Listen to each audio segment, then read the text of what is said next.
Hi, I'm Tom Porter, and I'm a family law reformist and activist. I spend my days helping people who want to spend more time and be a greater part of their children's lives. My case is complicated and convoluted, and I've been fighting the other side for the better part of a decade. I find myself living in a fishbowl and watching everything I do and say constantly. I'm living life as many of us in the fight do, under siege. I sleep with one eye open and find myself constantly measuring my life as something that a judge will approve of, just in case the war flares up. This is no way to live, and I'm now finding that I'm losing steam. I'm tired and depressed that anyone should have to live like this and be ever vigilant just because they want the best for their children. The numbers of countless victims of the family court system are growing exponentially every day. Myself and those who do what I do are merely the MASH unit of the war and are chin deep in the bath of destruction littered with families that were happy yesterday. They signed up, however, reluctantly for the war because they were sold the idea that when you can no longer communicate with the person you were blissfully in love with a day, a week, or a month ago, you should go and hire a lawyer and speak through them. They didn't count on the fact that they would be bled dry by the system and left for dead.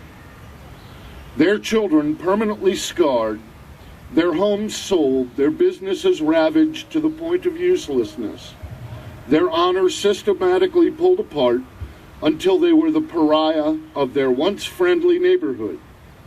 Their friends, only weeks before, sharing a story at a cookout or picking their kids up at the bus, now turn away in the store. Their daily schedule now filled with court appearances, their bank accounts frozen, and in many cases, left a mere shell of a person, and then judged as a bad parent by those who destroyed them. We, as survivors of the system, walk now as the shell-shocked near dead and use our last glimmer of hope to search for just one person who can help us understand the devastation. We try to raise those on the brink of total loss up to a level of minimal survival, so that together maybe we can lighten each other's load. Quite often those who are at the brink go over, in plain view of those of us who could not find the right words or couldn't respond quick enough to stop the onset of debilitating depression, self-loathing, and seething hatred, to save the countless who come to the end of their line and turn to the final extreme. Last year, there were a reported 17,800 suicides in the United States of non-custodial parents because of these feelings. The hopelessness and feelings of dread are the product of the opponent, and they revel in the destruction of the soul. Those who have never seen or experienced this are counted as the blessed. The community of activists is relatively small compared to the number of those who have survived, and I count myself the least amongst these. This community is made of mothers, fathers, grandparents, aunts, uncles, second spouses, and now grown children of divorce. We all communicate and all connected to various people and groups around the world. We've banded together to try and bring some organization to the thousands of those who have been slowly and painfully dissected by the courts. I know very few of us who actually make money doing this. I continue daily to assemble all the pieces that need to be in place to create a working organization. This is a cause which must not be ignored any longer. Those of us who have chosen to take on this overwhelming Goliath in broad daylight need help with the dissemination of information and organizational help in all areas.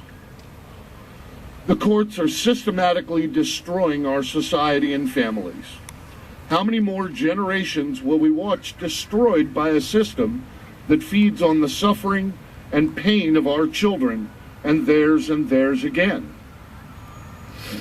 Looking back on my involvement in various groups on the net, I see a common thread.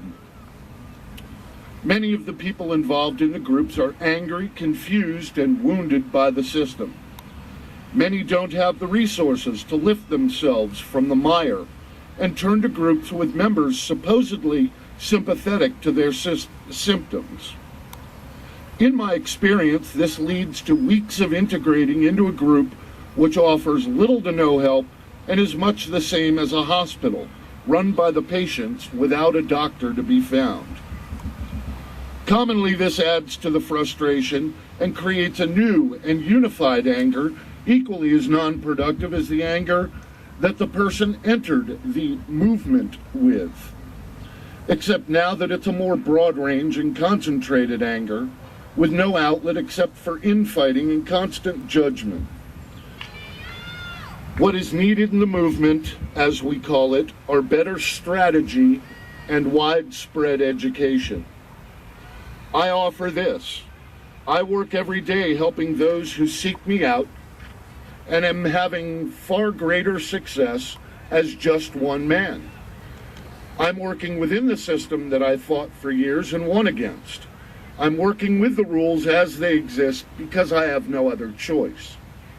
I'm helping create change by educating those who do not know the system, yet want fair treatment. I am helping anyone of any color, faith, preference, or view of any kind learn a simple system so that they can move through it and come out on the other side with either some of what they want or a firm base and a workable plan to get to where they want to be.